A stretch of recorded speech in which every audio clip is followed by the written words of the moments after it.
Oremos. Padre Celestial, gracias te damos por tus abundantes bendiciones. Te damos gracias, Padre, porque nos has dado tu palabra, donde podemos entender exactamente lo que está pasando en el mundo, para que nada nos tome por sorpresa. Pedimos al estudiar este tema tan importante que tu Espíritu Santo nos acompañe. Te pedimos que abras nuestras mentes y corazones para recibir la semilla de la verdad, para que pueda germinar, crecer y producir fruto para tu honra y tu gloria. Te lo pedimos en el precioso nombre de tu Hijo, Cristo Jesús. Amén. Nuevamente quiero saludar a todos los que están viendo este programa vía satélite, en la pantalla de televisión o donde quiera que se encuentren. También quiero darle un saludo muy cordial a todos los que han venido aquí al local con el fin de estudiar este tema tan importante que se titula Un cataclismo peor que Katrina.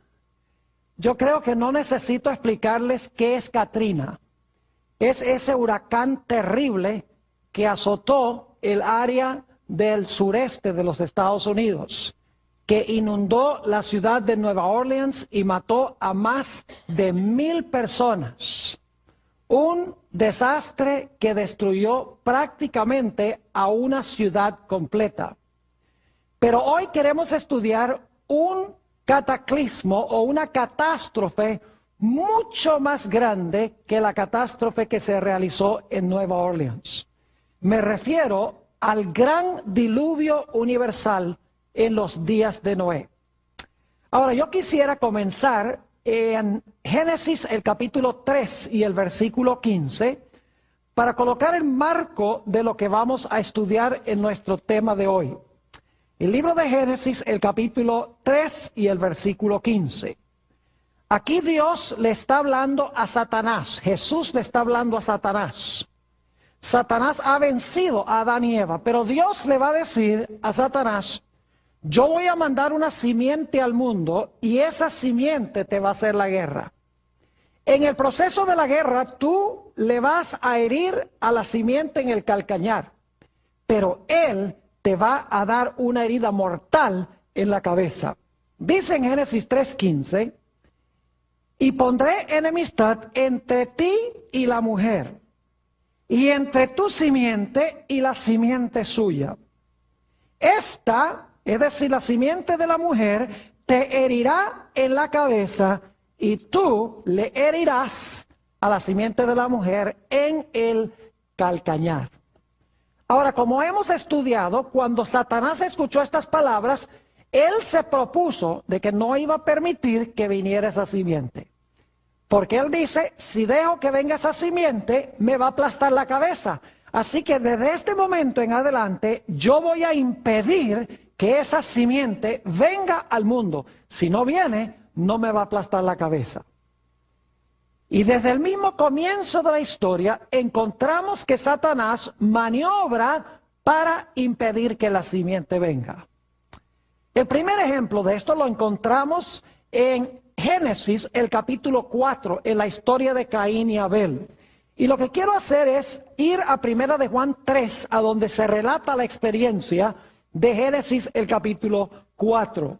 Primera de San Juan, el capítulo 3 y el versículo 12. Primera de San Juan 3 y el versículo 12. Dice aquí, no como Caín, que era del maligno, y mató a su hermano. ¿Y por qué causa le mató? Porque sus obras eran malas y las de su hermano justas. Quiero que noten aquí que dice que Caín era del maligno. Es decir, la acción de Caín no fue solamente de él, estaba el maligno detrás de él. Y el propósito era matar a la simiente. Pero como hemos estudiado, cuando Caín mató a Abel, Dios levantó otra simiente para tomar el lugar de Abel. Leamos eso en Génesis, el capítulo 4 y el versículo 25. 4:25 dice, y conoció de nuevo Adán a su mujer, la cual dio a luz un hijo, y llamó su nombre Set, porque Dios, dijo ella, me ha sustituido otro hijo, en realidad en el hebreo dice otra simiente, en lugar de Abel, a quien mató Caín. Así que Satanás dice, yo voy a matar a la simiente, y Dios dice, si tú me matas a la simiente, de donde vendrá la simiente, entonces yo voy a traer otra simiente al mundo. No vas a poder derrotar mi plan matando a la simiente. Así que Satanás decidió implementar un plan B. Otro método para impedir que viniera la simiente, ya que se dio cuenta que matando a la simiente no le servía de nada porque Dios trajo otra simiente. Él se propuso a usar otra metodología.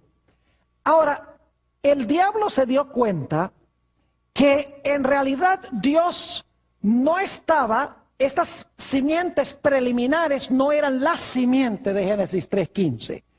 El diablo se dio cuenta que Dios estaba preparando un linaje, estaba preparando una genealogía de donde finalmente iba a traer a la simiente de Génesis 3:15 al mundo. Así que Satanás dice, bueno, no puedo matar a la simiente porque Dios trae otra simiente cuando mato una, así que voy a usar otro método. Lo que voy a hacer es procurar corromper el linaje, para que el linaje pierda su identidad, para que se corrompa. Y de esa manera, si puedo interrumpir el linaje, entonces de ese linaje no va a venir ningún Mesías, no va a venir la simiente prometida. Así que el diablo se propuso a implementar un segundo plan. Podríamos decirle el plan B. Ahora, antes de hablarles del plan B, necesito leer un pasaje que encontramos en Mateo, el capítulo 24, y los versículos 37 al 39. San Mateo, el capítulo 24, y los versículos 37 al 39. Algunos se preguntarán, pastor, ¿por qué estamos estudiando esta noche la historia del diluvio? Sencillamente porque el Señor Jesucristo, vamos a encontrar, dijo que la historia del diluvio es una ilustración de lo que va a pasar al final de la historia del mundo. Es decir, el diluvio es un evento histórico, pero también es una profecía. Si podemos entender lo que sucedió allá, vamos entonces a entender lo que va a suceder al final de la historia. Fíjense cómo Jesús enseñó esto en San Mateo 24 y el versículo 37. Mas como en los días de Noé, así será la venida del Hijo del Hombre. ¿Captaron eso? Como fue allá, así será. Versículo 38. Porque como en los días antes del diluvio estaban comiendo y bebiendo, casándose y dando en casamiento, hasta el día en que Noé entró en el arca, y no entendieron hasta que vino el diluvio y se los llevó a todos. Y ahora escuchen, así será también la venida del Hijo del Hombre. Es decir, el Señor Jesucristo declaró que lo que pasó en los días de Noé va a suceder de nuevo al final de la historia. Así que si entendemos lo que pasó allá, vamos a entender lo que va a pasar al final de la historia. Ahora vamos a hablar un poco del plan B de Satanás. El plan A era matar a la simiente. No le funcionó muy bien. Así que Satanás dice, lo que voy a hacer es corromper el linaje de donde va a venir el Mesías. Vayan conmigo a Génesis, el capítulo 6, y vamos a leer los versículos 1 al 4. Génesis, el capítulo 6, y los versículos 1 al 4. Dice, aconteció que cuando comenzaron los hombres a multiplicarse sobre la faz de la tierra, y les nacieron hijas, que viendo los hijos de Dios, que las hijas de los hombres eran hermosas, tomaron para sí mujeres, escogiendo entre todas. Y dijo Jehová, no contenderá mi espíritu con el hombre para siempre, porque ciertamente él es carne, mas serán sus días 120 años. Había gigantes en la tierra en aquellos días. Y también después que se llegaron los hijos de Dios a las hijas de los hombres y les engendraron hijos. Estos fueron los valientes que desde la antigüedad fueron varones de renombre. Encontramos en estos versículos una mezcla entre los hijos de Dios y las hijas de los hombres. Ahora, la mayoría de los eruditos hoy en día creen que los hijos de Dios eran ángeles y que las hijas de los hombres son o eran mujeres humanas, de la raza humana. Es decir, hubo una relación sexual entre ángeles y seres humanos que produjo los gigantes, produjeron híbridos, que se les llama los gigantes o los nefilim, como dice en hebreo, aquí en Génesis el capítulo 6. Ahora, necesitamos entender bien, bíblicamente, quiénes son los hijos de Dios y quiénes son las hijas de los hombres. Quiero decirles que los hijos de Dios no eran ángeles. Las hijas de los hombres sí eran humanas. Ahora, permítanme mencionarles 3 razones, y luego voy a mencionarles una cuarta razón que no es bíblica, pero es importante igual. 3 razones bíblicas por las cuales los hijos de Dios no eran ángeles. Número 1, los gigantes que se mencionan en Génesis 4 no fueron el fruto del cruce entre los hijos de Dios y las hijas de los hombres. Porque dice que había gigantes en aquellos días y también había gigantes después que los hijos de Dios entraron a las hijas de los hombres. Es decir, había gigantes antes de que hubiese los cruces y había gigantes también después. Es decir, los gigantes o los nefilim no eran el fruto de una relación entre ángeles y seres humanos. En segundo lugar, estos gigantes, nefilim en hebreo, se mencionan solamente en un otro lugar en el Antiguo Testamento. Les voy a mencionar la referencia. Números 13:33 dice que en la tierra de Canaán había gigantes cuando Israel iba a entrar en Canaán. Ahora, esos no podrían haber sido ángeles, los mismos ángeles supuestamente que existieron después del diluvio, porque cuando vino el diluvio, todos los gigantes fueron, ¿qué cosa? Todos los gigantes fueron destruidos en el diluvio. Así que había gigantes después del diluvio. Los nefilim de Génesis 6 fueron destruidos en el diluvio. Así que no podemos decir que los gigantes eran ángeles o eran híbridos, el fruto de una mezcla entre ángeles y seres humanos. En ese caso tendríamos que decir que los gigantes en Canaán eran una combinación de ángel y ser humano. Pero en realidad sabemos que eran sencillamente gigantes humanos que había en Canaán que el pueblo de Israel tuvo que conquistar. La tercera razón por la cual encontramos que los hijos de Dios no eran ángeles es porque el Señor Jesucristo declaró que los ángeles no se casan ni se dan en casamiento. Es decir, los ángeles no contraen matrimonio. Y por lo tanto, no es posible que los hijos de Dios hayan sido ángeles que se entremezclaron con las hijas de los hombres. Además de eso, la cuarta razón, que no es bíblica, pero es muy importante, yo examiné los expositores de la Biblia, como los grandes reformadores protestantes, Martín Lutero, Juan Calvino, Zwinglio, todos esos grandes eruditos de la palabra de Dios, y todos dicen que los hijos de Dios son los descendientes de Set, es decir, el linaje de los justos. Mientras que las hijas de los hombres son las mujeres que se mencionan en el linaje de Caín. Y se mencionan a 3 de ellas por nombre en el linaje de Caín. Es decir, los hijos de Dios son los fieles del linaje de donde vendrá el Mesías. Las hijas de los hombres representan las malvadas mujeres que están en la genealogía de Caín. Ahora ustedes dicen, Pastor Borg, ¿cómo sabemos eso? Bueno, hay varias razones. En primer lugar, tenemos que mirar el contexto. En Génesis 4 está la genealogía de Caín. En Génesis 5 está la genealogía de Set, que es la genealogía de los justos, el linaje de los justos. Y luego Génesis 6 comienza hablando de hijos de Dios e hijas de los hombres. Fíjense qué interesante. Génesis 4 el linaje de Caín, de los malos. Génesis 5, el linaje de Set, el linaje de los buenos. Y luego Génesis 6 habla de la mezcla entre hijos de Dios e hijas de los hombres. Es decir, los hijos de Dios son los del linaje de Set, mientras que las hijas de los hombres son las mujeres en el linaje de Caín. Además de eso, hemos visto que en el libro de Génesis se habla de dos simientes. Se habla de la simiente de Satanás y de la simiente de la mujer. Se habla de los hijos de Dios y las hijas de los hombres. Se habla de Isaac e Ismael. Se habla de Jacob y de Esaú. En cada caso, las dos simientes son seres humanos.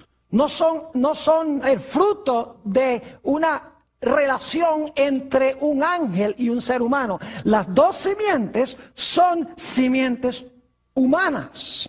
La única diferencia es que una simiente tiene el carácter de Satanás y la otra simiente tiene el carácter de Dios. Es decir, en Génesis, la batalla entre las dos simientes es la batalla entre los seguidores de Satanás y los seguidores de Dios. Además de eso, en el resto de la Biblia, la expresión hijos de Dios se refiere a los que han recibido a Jesús y se han convertido al Señor.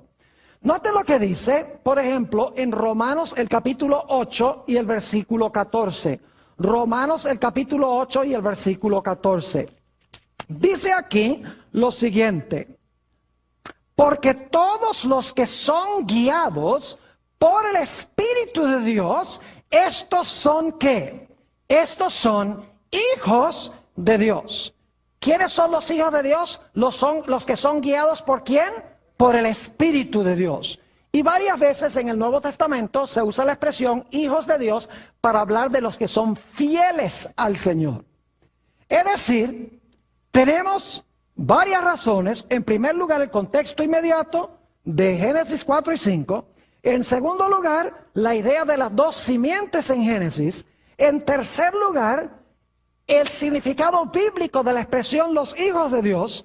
Y también tenemos lo que dicen los eruditos, que es que los hijos de Dios son los conversos y las hijas de los hombres eran las mujeres malvadas de la genealogía de Caín.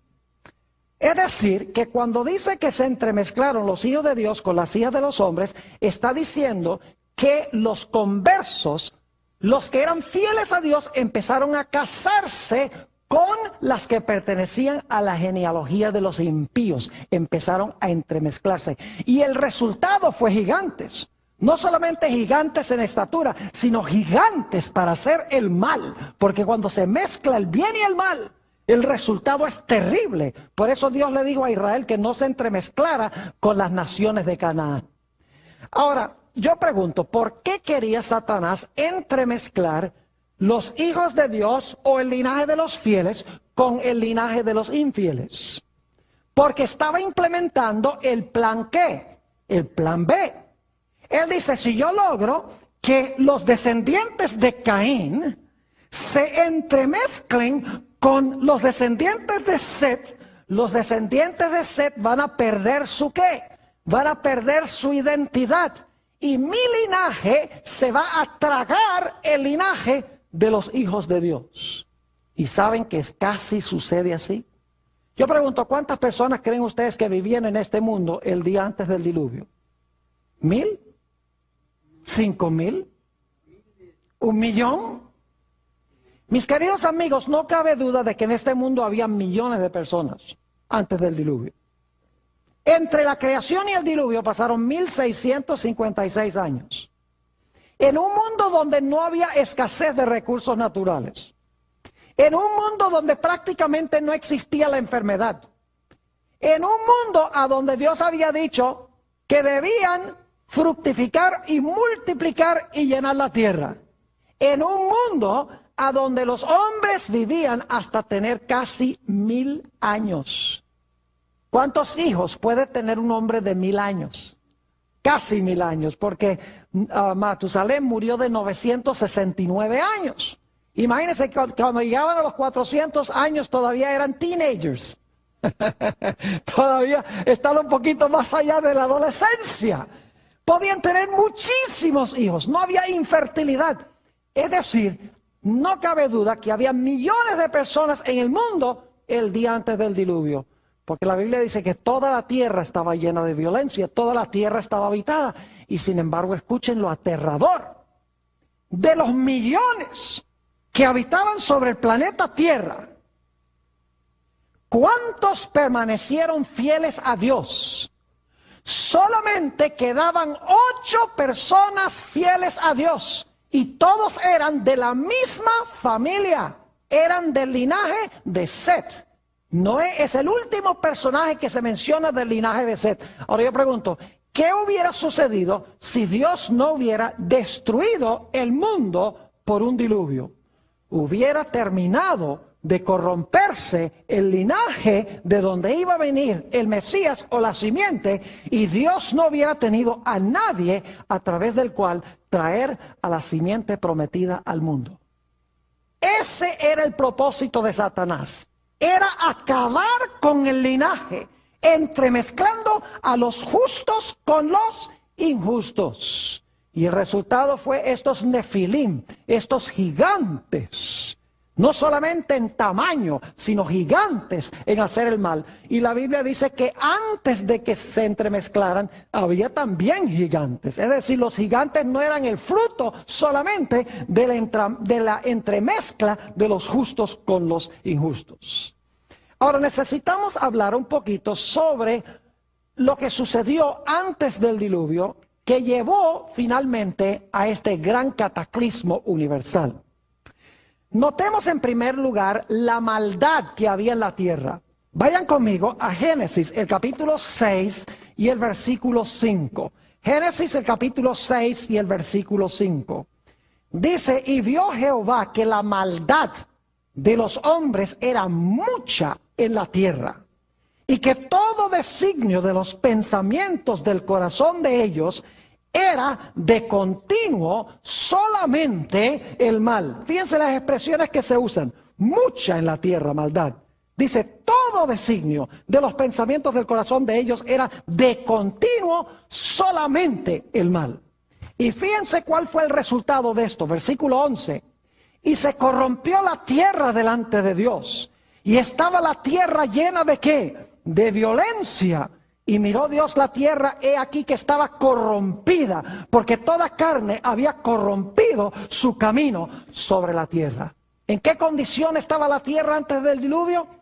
Prácticamente, completamente ¿qué? Corrompida por el pecado y llena de violencia. Y por lo tanto Dios dice, yo voy a destruir al planeta Tierra.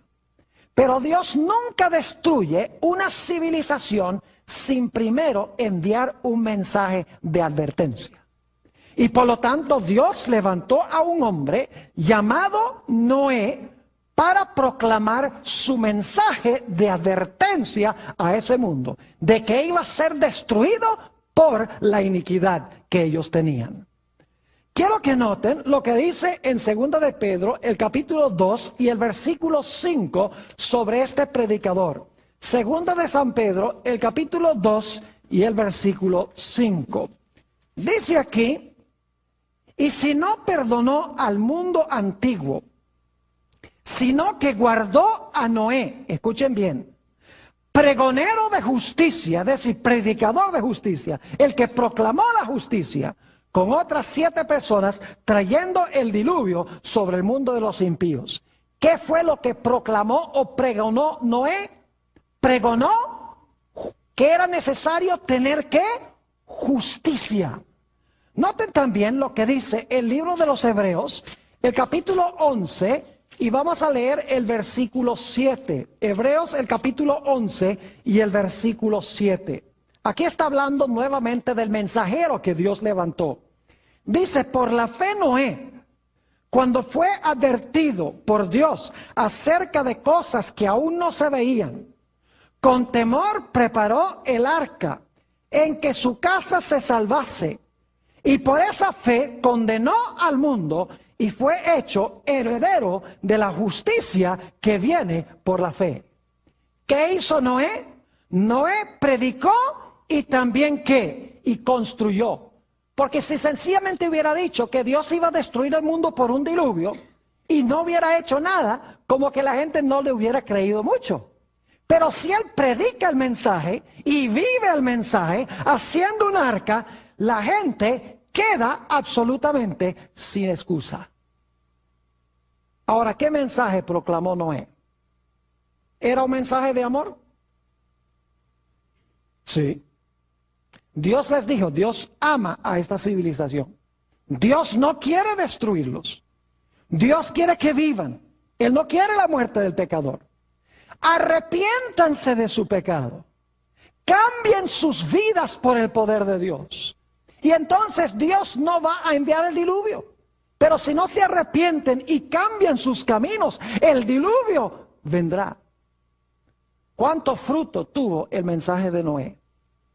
De millones de personas, solamente su familia recibió el mensaje. Vivimos en un mundo hoy a donde la gente cree que la mayoría está con Dios. ¿Sabe usted que en la Biblia la mayoría nunca ha estado con Dios? Es la minoría la que está con Dios. Algunas personas dicen, ¿cómo es que los adventistas pueden tener razón cuando ellos dicen que se debe guardar el sábado cuando casi todo el mundo guarda el domingo? ¿Ve? La gente se rige por las mayorías y no por lo que enseña la santa palabra de Dios. El mensaje de Noé no fue un mensaje blandito, no fue un mensaje suave, no era un mensaje, bueno, Dios ama a todo el mundo, Dios no va a destruir a nadie, todo va a andar bien, no se preocupen. Él predicó justicia, dijo, arrepiéntense y cambien sus caminos porque la destrucción vendrá. Ahora escuchen bien, el mensaje de Noé no fue un mensaje fácil. ¿Saben por qué? Les voy a compartir algunos datos, no los vamos a leer, pero solamente se los voy a compartir, están en su lista de textos. Según Génesis 2, 5 y 6, la tierra al principio era regada por un vapor que subía de la tierra. Es decir, no había llovido antes del diluvio nunca. La tierra no era regada por lluvia, sino que era regada por un vapor que subía de la tierra. Génesis 2, 5 y 6. Y algunos dirán, pero pastor, ¿cómo llegó a estar esa agua debajo de la tierra para que pudiera salir como un vapor? Bueno, en Génesis 1 y el versículo 2 nos dice que este planeta estaba cubierto de agua antes de la creación.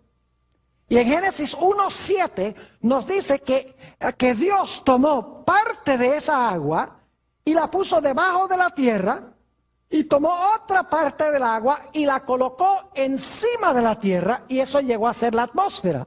Es decir, el agua que cubría el planeta, Dios tomó parte y la colocó arriba y tomó parte del agua y la colocó abajo. El agua que colocó bajo la tierra era la que subía para regar la tierra como un vapor. Cuando Dios trajo el diluvio a este mundo, Dios no tuvo que inventar agua. Dios no tuvo que crear agua. Lo único que tuvo que hacer fue abrir las ventanas del cielo a donde había colocado el agua arriba y traer el agua que está debajo de la tierra, las fuentes del gran abismo, y traer el agua que estaba abajo para nuevamente cubrir el planeta. Es decir, el agua que puso arriba y abajo, ahora Dios en el diluvio trae el agua de arriba y trae el agua de abajo y nuevamente llena el planeta como era antes del diluvio. Ahora, ¿ustedes pueden imaginarse cuán ilógico era el mensaje de Noé? Cuán absurdo, cuán anticientífico. Imagínense predicando que Dios va a traer un diluvio, va a llenar la tierra con agua cuando nunca había llovido. De que Dios iba a traer agua del cielo y se iba a llenar el planeta con agua. Yo me imagino a los científicos, a los historiadores, inclusive a los psicólogos diciendo, este hombre está loco porque nunca ha llovido. Esto es científicamente imposible. Pero como leímos en Hebreos 11 y el versículo 7, Noé tenía fe. ¿Saben lo que es fe? Es muy sencillo. Dios habla algo, yo creo lo que Dios dice y actúo a base de lo que dice. Es decir, fe no es creer lo que Dios dice. Fe es creer lo que Dios dice suficientemente como para hacerlo. Dios le dice a Noé, Noé, voy a mandar un diluvio. Esa es mi palabra. Te prometo que voy a mandar un diluvio. ¿Y qué hace inmediatamente Noé? No se siente y dice, ay, gracias Señor por esta revelación, te lo creo. No. Inmediatamente, ¿qué hace? Él y sus hijos van y empiezan a cortar árboles y sacan los clavos y sacan los martillos.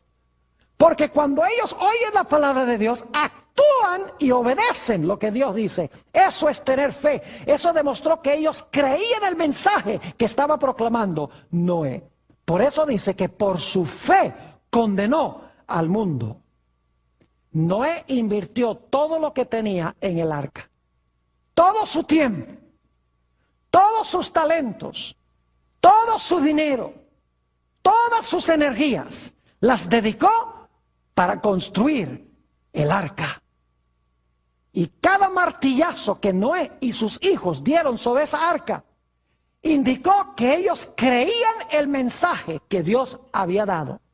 Y que en serio Dios iba a mandar un diluvio sobre el mundo. Ahora, ¿saben ustedes que el mensaje de Noé fue acompañado por el poder del Espíritu Santo? Note lo que dice Génesis, el capítulo 6 y el versículo 3. Génesis, el capítulo 6 y el versículo 3. Y dijo Jehová, no contenderá mi espíritu con el hombre para siempre, porque ciertamente él es carne, mas serán sus días 120 años. ¿Qué estaba haciendo el Espíritu Santo a medida que Noé proclamaba su mensaje durante los 120 años? Dice que el Espíritu Santo estaba haciendo ¿qué cosa? Estaba contendiendo con toda carne. Es decir, estaba luchando con la gente para que la gente escuchara el mensaje de Noé y lo recibiera, lo aceptara. Es decir, el mensaje de Noé no fue solamente un mensaje aislado de él, sino cuando proclamó el mensaje, lo proclamó con poder, porque iba con la convicción del Espíritu de Dios. Y lo interesante es que a pesar de que Noé predicó 120 años, solamente su familia creyó y aceptó el mensaje que Dios estaba dando a través de Noé. De los millones de personas, solamente 8 creyeron que Dios iba a mandar un diluvio y aceptaron el mensaje aparentemente absurdo y anticientífico de Noé. Finalmente llegó el momento en que se debía entrar al arca. Y fíjense qué maravilloso es Dios. No solamente Dios a través de Noé proclamó un mensaje de juicio, de que Dios iba a venir en juicio, un mensaje de que Dios quería salvar a esa civilización, un mensaje acompañado por el poder del Espíritu Santo, sino que Dios hizo un maravilloso milagro. Note lo que dice Génesis 7 y los versículos 8 y 9. Génesis el capítulo 7 y los versículos 8 y 9. Está hablando sobre los animales. Y dice lo siguiente, de los animales limpios y de los animales que no eran limpios, y de las aves, y de todo lo que arrastra sobre la tierra, de 2 en 2, entraron con Noé en el arca, macho y hembra, como mandó Dios a Noé. Ahora, en la versión de Hollywood del diluvio, aparecen los hijos de Noé por allá cazando animales y alándolos duro para que vengan al arca. Pero la versión bíblica dice que los animales vinieron de 2 en 2 a Noé en el arca y entraron en orden al arca. Es decir, los animales obedecían a Dios y los seres humanos no. Dios estaba diciendo que los seres humanos habían caído a un nivel subanimal. Porque los animales escuchaban a Dios, mientras que los seres humanos tenían la conciencia casi completamente cauterizada, con la excepción de Noé y de su familia. Ahora me imagino a Noé parado en la puerta del arca. Todos los animales han entrado, su familia está dentro. Y viene la última invitación. Pero los que están fuera del arca se burlan, dicen, esto es anticientífico, esto no va a pasar. ¿Y saben lo que sucede luego? Noten lo que dice Génesis, el capítulo 7 y el versículo 16. Génesis, el capítulo 7 y el versículo 16. Ya cuando se ha presentado el mensaje, los animales han entrado, sucede algo solemne. Dice allí en el versículo 16, y los que vinieron, noten los que vinieron, no los fueron a buscar, los que vinieron, macho y hembra de toda carne vinieron, como le había mandado Dios, y ahora escuchen, y Jehová le ¿qué? Y Jehová le cerró la puerta. Y apenas se cerró la puerta, empezó a llover.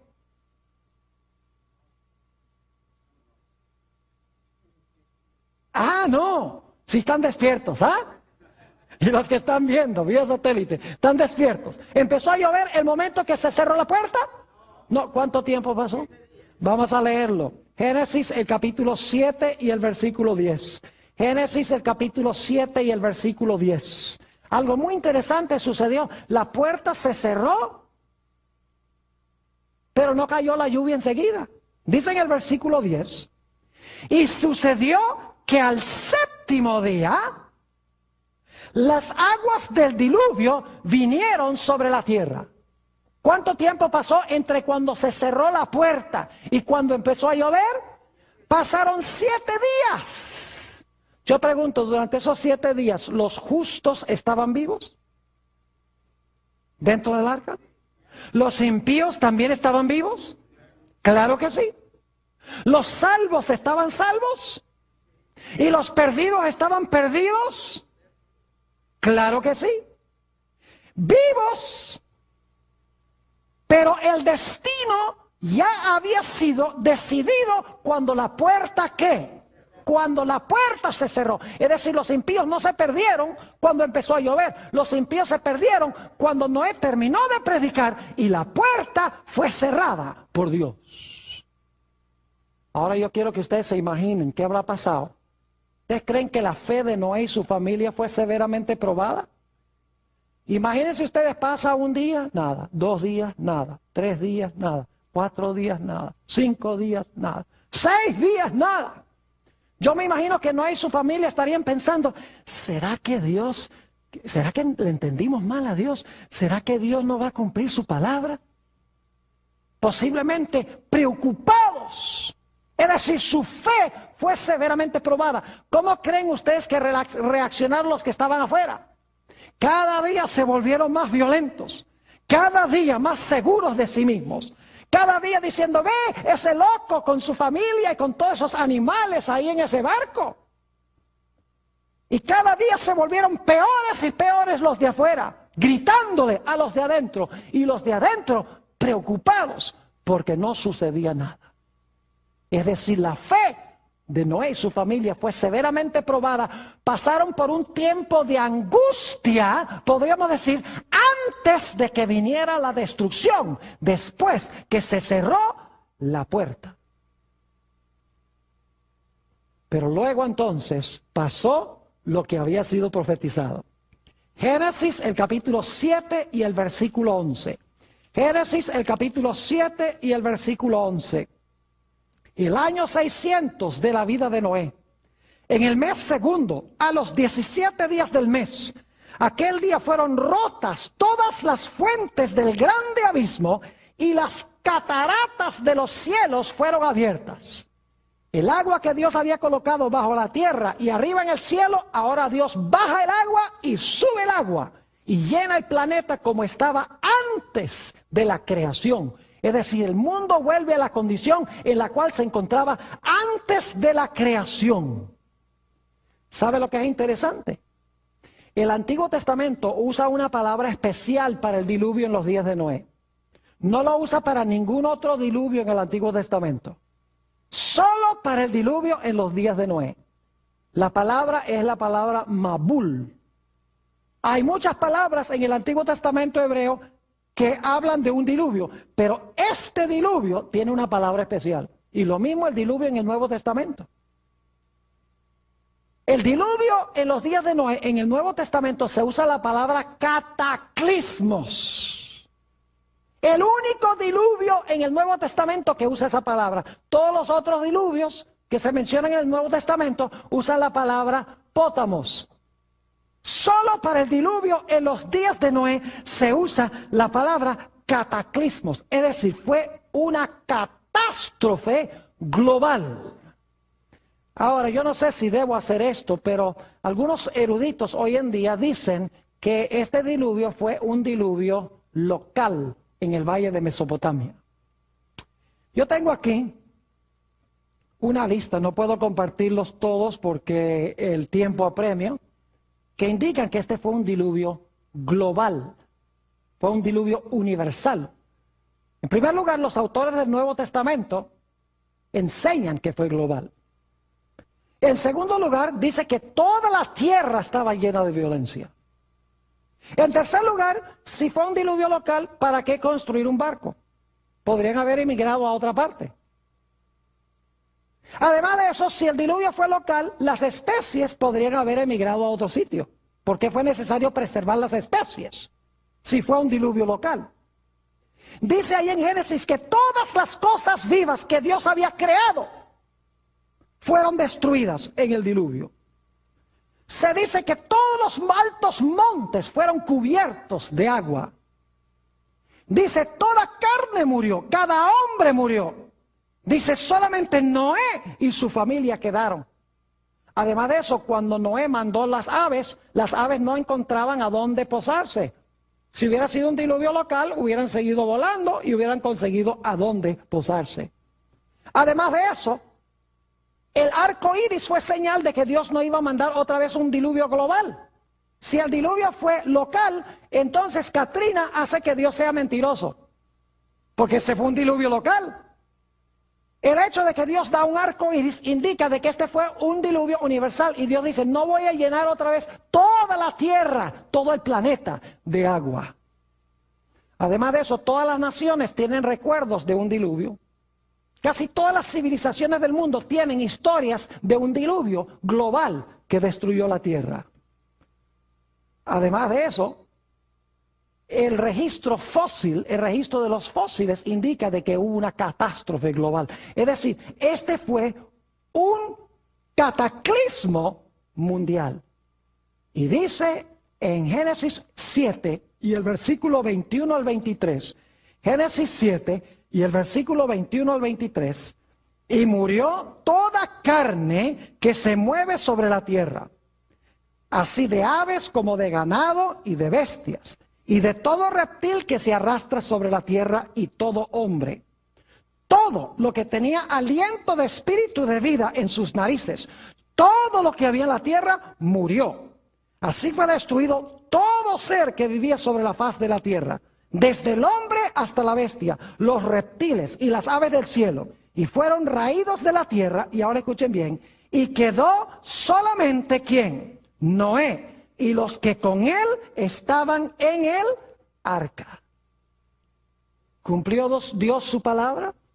¿Destruyó totalmente al mundo por un diluvio? Absolutamente. Ahora yo pregunto, ¿dónde estaba Satanás durante el diluvio? Todos los impíos, ¿qué pasó con todos los impíos? Todos los impíos se murieron. ¿Y los justos a dónde estaban? Sanos y salvos dentro del arca. ¿Satanás murió? No. Satanás fue obligado a permanecer aquí en el planeta. En el libro Patriarcas y Profetas, que es uno de mis mejores favoritos comentarios del Antiguo Testamento, en la página 88 dice esto: el mismo Satanás, obligado a permanecer en medio de los revueltos elementos, temió por su propia existencia. Es decir, le tocó a Satanás quedar atado en un mundo completamente destruido por el diluvio y sin tener a nadie de los suyos con él, porque todos estaban ¿qué? Porque todos estaban muertos. Y después que Noé y su familia salieron del arca, salieron a un mundo que había sido completamente limpiado del pecado y los pecadores. Ahora, ¿saben ustedes que todo este panorama que yo les he pintado de Génesis se va a repetir de nuevo? Ahora, no tenemos tiempo de hacer todos los paralelos, pero les voy a mencionar los versículos y las ideas para que ustedes lo estudien más detenidamente con la lista de textos que han recibido. Vayan conmigo a Mateo, el capítulo 24, y vamos a leer de nuevo el versículo 37 al 39. Mateo 24 y el versículo 37 hasta el versículo 39. Dice: mas como en los días de Noé, así será la venida del Hijo del Hombre. Ahora escuchen esto. Porque como en los días antes del diluvio, estaban comiendo y bebiendo, casándose y dando en casamiento. Ahora escuchen, hasta el día que Noé entró en el arca. Ahí está el primer hasta que entró en el arca. Versículo 39. Y no entendieron hasta que vino el diluvio. Un segundo hasta. Yo no sé si ustedes captaron algo interesante allí. Dice que estaban comiendo y bebiendo, casándose y dándose en casamiento, hasta el día que Noé, ¿qué? Entró en el arca. Y no entendieron o no conocieron hasta que, ¿qué? Que vino el diluvio. ¿Cuánto tiempo pasó entre cuando entraron al arca y cuando vino el diluvio? 7 días. Y durante ese periodo ellos no entendieron o no conocieron que estaban, ¿qué? No conocieron o no entendieron que estaban perdidos. Es decir, Jesús dice que comían, bebían, plantaban, edificaban hasta que entraron en el arca, hasta que no entró en el arca. No conocieron hasta que vino el diluvio que estaban, ¿qué? Perdidos. Y luego Jesús dice: así será también la venida del Hijo del Hombre. Entonces yo pregunto, ¿lo que pasó en los días de Noé va a pasar de nuevo? Inclusive el hecho de que se va a cerrar la puerta y va a pasar un tiempo en que los perdidos no saben que están perdidos antes de que venga la destrucción. Claro que sí. Ahora vamos a hacer rápidamente el paralelo con lo que va a pasar al final de la historia. Yo pregunto, ¿Dios nos dice a nosotros hoy que no nos unamos en yugo desigual con los incrédulos? Lo que estaban haciendo antes del diluvio, estaban entremezclándose los fieles con los infieles, los hijos de Dios con las hijas de los hombres. Dios dice: no os unáis ¿en qué? En yugo desigual con los incrédulos. ¿Qué pasa cuando nos unimos en yugo desigual con los incrédulos? Los que creen no se ganan a los que no creen, sino que los que no creen arrastran a los que creen. Y Satanás quiere al final de la historia que los justos se entremezclen con las costumbres de los injustos y con las costumbres del mundo, para que el pueblo de Dios pierda su identidad. Y como en los días de Noé, no quede nadie del lado de Dios.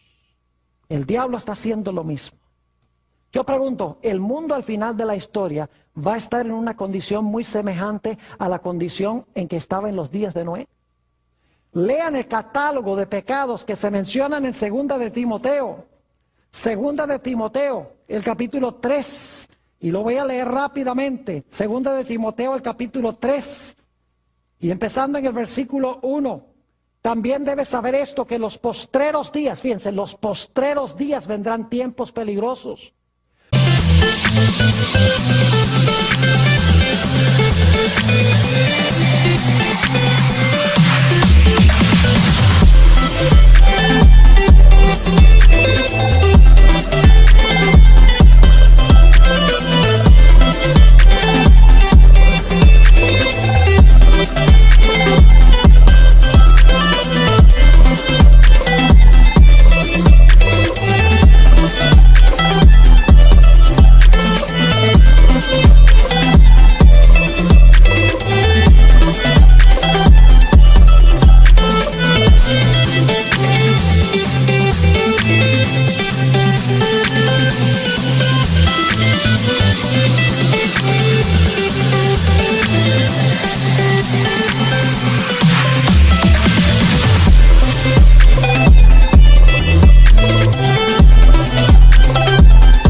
Porque habrá hombres amadores de sí mismos, avaros, vanagloriosos, soberbios, blasfemos, desobedientes a los padres, ingratos, impíos, sin afecto natural, implacables, calumniadores, intemperantes, crueles, aborrecedores de lo bueno, traidores, impetuosos, infatuados, amadores de los deleites más que de Dios.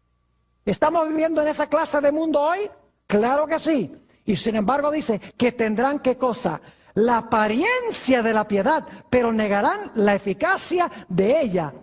A estos evita. El mundo está ahora en la condición en la cual se encontraba antes del diluvio.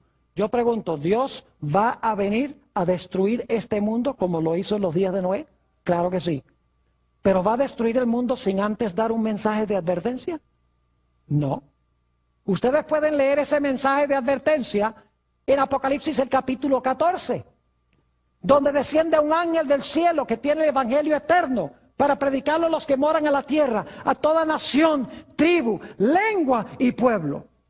Y que dice en alta voz, temed a Dios y dadle gloria, porque ¿qué? Porque la hora de su juicio ha llegado, y adorad a aquel que hizo el cielo, la tierra, el mar y las fuentes de las aguas. Es decir, Dios envía al mundo un mensaje poderoso para avisarle al mundo que ha llegado la hora del juicio y que pronto vendrá la destrucción. Yo pregunto, ¿ese mensaje irá acompañado del poder del Espíritu Santo? Escuchen bien lo que les voy a decir, no tenemos tiempo de leerlo. Pero inmediatamente después del mensaje del tercer ángel, porque son 3, inmediatamente después que se presentan los mensajes de los 3 ángeles, que es el último mensaje de Dios al mundo, se ve una escena a donde el Hijo del Hombre está sentado sobre una nube y tiene en su mano una hoz aguda y va a cosechar la tierra. Porque la mies está madura y porque las uvas están maduras. ¿Saben ustedes qué era lo que maduraba la cosecha en los tiempos bíblicos? Lo que maduraba la cosecha era la lluvia tardía, que representa el Espíritu Santo. Es decir, los mensajes de los 3 ángeles van acompañados del poder del Espíritu Santo y van a hacer lo mismo que hizo el mensaje de Noé en los días antes del diluvio. Van a polarizar el mundo. Algunos van a recibir el mensaje, otros van a rechazar el mensaje. La mayoría lo va a rechazar. La minoría los va a aceptar. La mayoría va a decir que el pueblo de Dios está loco. Que el pueblo de Dios, cuando dice que Cristo va a venir en las nubes, que eso es imaginario, que eso no va a pasar. Pero el pueblo de Dios seguirá predicando. Y el mundo se va a polarizar en 2 grupos como resultado del mensaje acompañado del poder del Espíritu Santo. Yo pregunto, cuando termine de predicarse el mensaje, ¿se va a cerrar la puerta? Y ustedes conocen en la parábola de las 10 vírgenes. Dice que cuando el esposo vino, la puerta se ¿qué? La puerta se cerró. En Apocalipsis, el capítulo 15 y el versículo 5 al 8, que no vamos a leer, dice de un tiempo cuando ya la gente no va a poder entrar al santuario para confesar sus pecados, porque el Señor Jesucristo habrá concluido su obra sumo sacerdotal. Y en Apocalipsis 22:11 dice que cuando Jesús cierre su ministración, cuando se termine de predicar con el poder del Espíritu Santo, dice que el que es injusto va a seguir siendo injusto. El que es sucio va a seguir ensuciándose. El que es santo va a seguir santo. Y el justo va a seguir justo. Es decir, la puerta de la oportunidad se va a cerrar. Y yo pregunto, después que se cierre la puerta, ¿enseguida va a venir la destrucción? No. La Biblia dice que después que se cierre la puerta, vendrá un tiempo de aflicción cual no se ha visto nunca jamás en la historia del planeta Tierra. Lo dice en San Mateo 24, 21 y 22. ¿Creen ustedes que la fe del pueblo de Dios será severamente probada durante ese periodo? Parecerá que Dios ha abandonado a su pueblo. Pero el pueblo de Dios continuará siendo fiel a Dios, confiará en Dios, mientras que los mundanos cada día se van a volver más y más violentos y altaneros en contra del pueblo de Dios. Ya cuando el tiempo de angustia venga, ya todo el mundo habrá decidido estar en un lado o en otro lado, porque la puerta se habrá cerrado. Y luego entonces vendrá la destrucción global. Jeremías vio esta destrucción global. Jeremías 4 y el versículo 23. El profeta vio este momento cuando Cristo venga. Dice, miré la tierra y he aquí que estaba, ¿qué? Desordenada y vacía. Y miré los cielos y no había en ellos, ¿qué? Luz. Es decir, cuando Cristo venga, la tierra va a volver a la condición de desorden que tenía antes de la creación y que tenía cuando vino el diluvio. Porque en el diluvio el planeta se llenó de agua y se puso oscuro como antes de la creación. Es decir, el mundo va a regresar a esa condición.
Y yo pregunto, ¿dónde va a estar Satanás? Durante los 1000 años, ¿a dónde va a estar Satanás? ¿Cuántos impíos va a tener cuando Cristo venga? ¿Cuántos seguidores va a tener Satanás vivos? Ninguno. Porque dice en Apocalipsis 25, el resto de los muertos no tornaron a vivir, sino hasta que se cumplieran los 1000 años. Igual que en el diluvio, todos los seguidores de Satanás van a estar muertos. Y Satanás va a ser atado a este mundo. Dice que se va a ser encadenado en Apocalipsis el capítulo 20 y el versículo 1 al 3. Va a estar vivo aquí con sus ángeles. Los impíos van a estar todos, ¿qué? Todos muertos. Y los justos van a estar con Jesús en la patria celestial. Y así como vino agua del cielo y agua de debajo de la tierra. Segunda de Pedro el capítulo 3 dice que ya no será agua, sino que vendrá un lago de fuego de arriba y un lago de fuego de abajo que destruirá la tierra, purificará la tierra, limpiará la tierra del pecado y pecadores. Y entonces Dios hará un cielo nuevo y una tierra nueva a donde habita la justicia. ¿Qué debemos hacer en preparación? Ustedes tienen los versículos, solamente resumo. Jesús viene pronto. Jesús dijo que debemos velar. Segundo lugar, debemos orar. En tercer lugar, debemos trabajar con amor por otros, compartir nuestro alimento, compartir nuestra ropa, etc. Debemos estar listos, debemos usar nuestros talentos para gloria de Dios y debemos ocuparnos hasta que Él venga.